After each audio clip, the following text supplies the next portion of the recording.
Welcome back to Dynamics. I know it's been a while since I did this. Usually, if I get a chance, I do, an opening video, um, but I haven't had a lot of time, so I've just been doing a few of those here and there. Speaking of that, I did finally get the sorcery content or the boxes of sorcery. So I'll be doing a video of that. But I didn't want to take my time right now to do that. I need to get caught up on some movie reviews, and so that's what I'm going to do here. First, I was going to go see. So this is going back a ways. So these quite a few movie reviews. I was going to go see a movie called Bagman. Unfortunately, I missed that one, so I'm not going to be able to do a movie review on that. But I will try to watch it on streaming as soon as I can. See about doing a movie review on it after that. This movie review will be for Smile 2. And so I don't know if you saw Smile 1, but basically the general concept is there's this demon that infects an individual, and they see this smiling face, and this they're haunted by this basically demon that only they can see, and eventually it drives them crazy, and they take their own life in front of somebody else, who then it passes on to at that point. That's the general idea of the story. And so Smile One kind of went through all that, and you learned about the history of how it's been passed down from person to person. But you don't learn a lot about the demon. You don't learn a lot about really what is doing it. You just know that this is happening, and you learn about the characters involved. Smile 2 also doesn't tell you a whole lot more about the creature, but a little bit. Whatever it is, you learn a little bit more about it and its powers and its abilities, to continue doing what it wants to do. And I'm not going to do big spoilers until the end of this video, so if you're looking to still avoid spoilers on this movie, I can definitely recommend watching the rest of this video till towards the end, and then I'll let you know, because I'm going to talk about the ending real quick. Okay, so basically, let's see who's in this movie. We have the main star is Naomi Scott. If I remember correctly, I think she was from Aladdin. Let me check real quick. Yes, she was Jasmine in the Aladdin live action movie. What else has she done? She was in Power Rangers, 2017 version of it. There's Bruce. Hey, are you on camera right now, Bruce? Let's see. Yep, there you are, right on camera. I don't know why you are coming over here right now, but hi. Say hi. Say hi to everybody. You're not going to, are you? You like to look at me and stare into my eyes and hey, look. Almost, almost. Ah, okay. Go lay down, okay? Go lay down. You're adorable. People love seeing you, I'm sure. But I'm doing a movie review. All right, go lay down, buddy. Go lay down. Go lay down. Go lay down. Go lay down. Go lay down. You're adorable, but go lay down. Go. Come on, go. No, you gotta go. Go lay down. Go lay down. All right. Okay. Sorry about that. Although I'm sure most of you are happy to see the dogs. Dogs are cute. Okay, so Power Rangers. She was Kimberly the Pink Ranger in the 2017 movie. She was Elena Hofflin in the Charlie's Angel movie from 2019. Anything more recent? A movie called Distant, but I don't know if that's come out yet. Um, let's see. Anything else that people might know? No. I think that's it. All right, so that's who that is. She does a solid job throughout this. I did see that Aladdin movie, but I wouldn't have predicted her being really all that great in this role. Not that she was bad in Aladdin, but it's completely different roles. But she did a fine job in that. But she did a great job in this as well. I believe she must have some sort of music background or pop background, because this kind of is the same. In Aladdin, I think they had musical numbers, if I remember correctly, and in this, there's technically she's a pop star, and has some musical type aspects to the character. Okay, so she's the main star. Then you have, let's see, who else? Her mother is played by Rosemary DeWitt. The character's name is Elizabeth Riley. What might you know her from? She was in La La Land. She was in the 2015 Poltergeist. She was in Your Sister's Sister and Rachel Getting Married all the way back in 2008. All right. I don't know that I'm familiar with her, but I know that some people are. Okay. Another character is Louis Fregoli, played by Lucas Gage. Small role, but pretty cool. Let's see. What do we know him from? Euphoria. So yeah, if you're a Euphoria, well, I guess he was only in like 4 episodes, but you might know him from Euphoria. The White Lotus, a TV series, American Vandal, and Assassination Nation, a movie in 2018. Anything recently? Dead Boy Detectives, Cat King. So maybe he's not a. I don't know if that's voice role or. Oh, he was in the new Roadhouse. He was Billy in the new Roadhouse, and yeah, I think that's probably where most people may know him from. Maybe if you watched it. All right, let's see what else we got. Oh, Moonshot. He was Dalton in Moonshot. I think I saw that, right? Let's see. Yes. Yes. Okay. Anyways.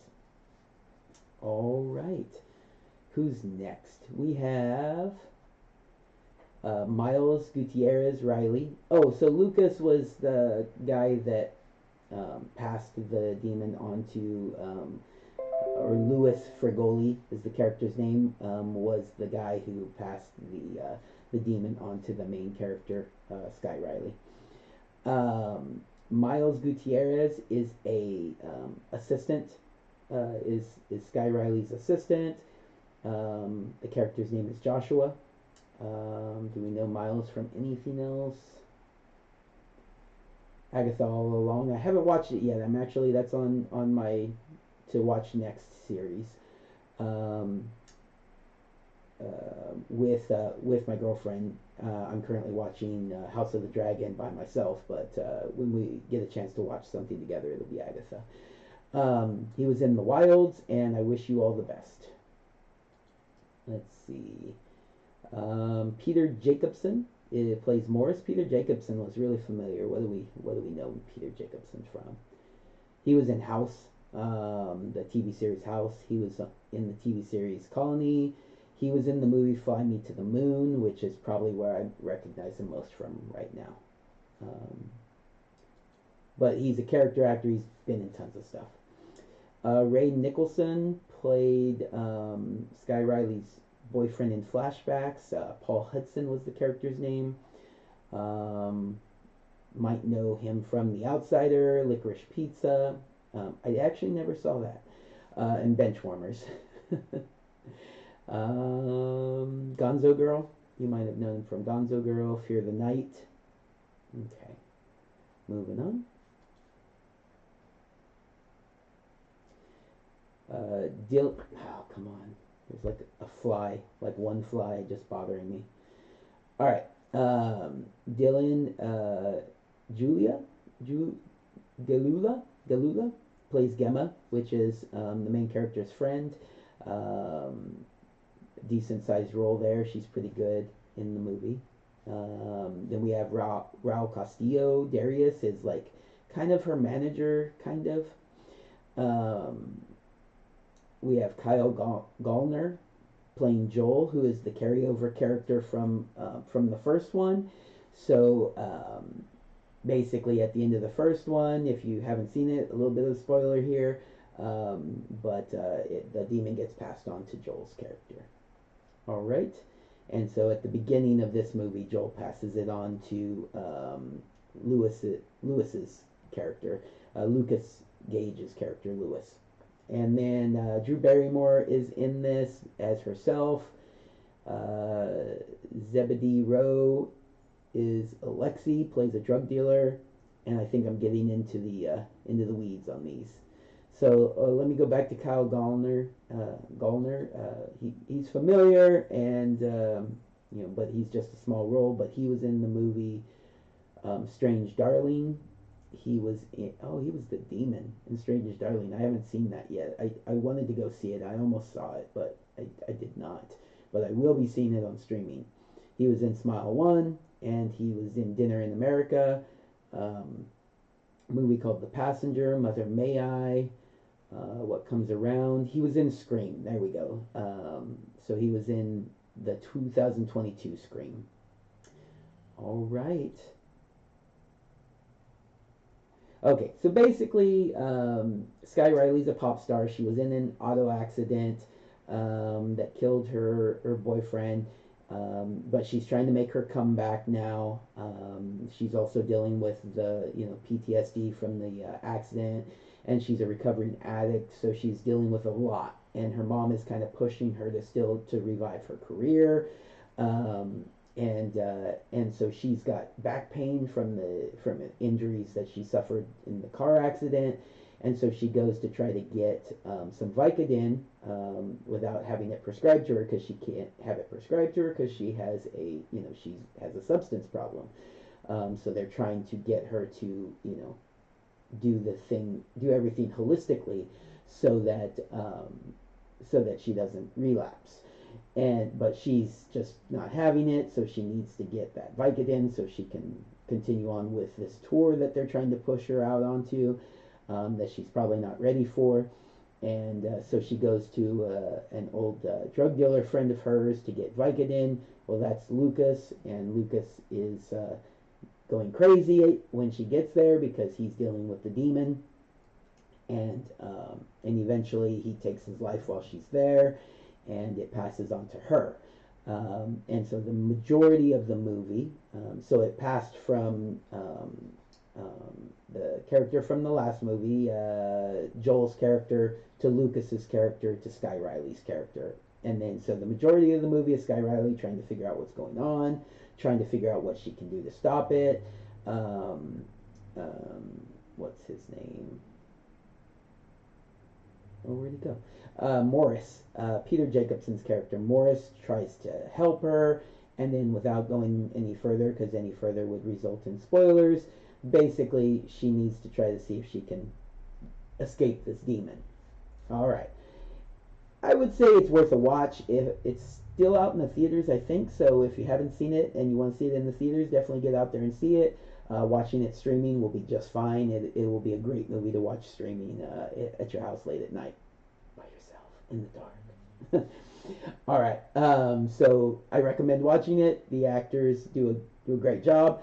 They actually really kind of progress not the story of the demon so much, but what they're able to do with the demon. They do some very inventive things with the demon. So it's not just a rehash of the first movie.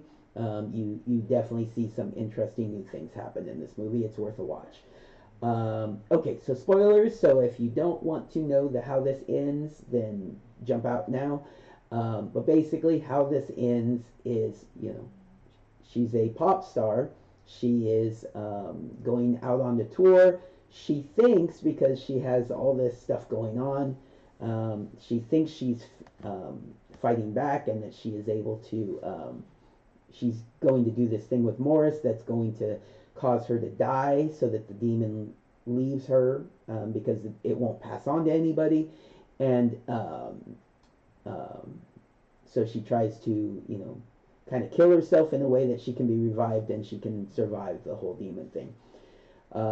Not only does it not work, but it's all in her head, and the demon is really just kind of like getting her to like kind of continue on down the path, so that she gets out on the stage at her first concert in front of thousands of people and ends her life.